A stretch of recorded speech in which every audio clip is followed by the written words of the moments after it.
أن أنذر الناس وبشر الذين آمنوا أن لهم قدم صدق عند ربهم.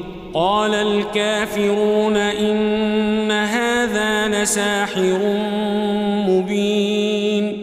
إن ربكم الله الذي خلق السماوات والأرض في 6 أيام ثم استوى على العرش يدبر الأمر ما من شفيع إلا من بعد إذنه.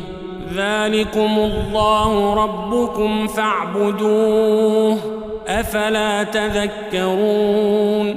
إليه مرجعكم جميعا وعد الله حقا إنه يبدأ الخلق ثم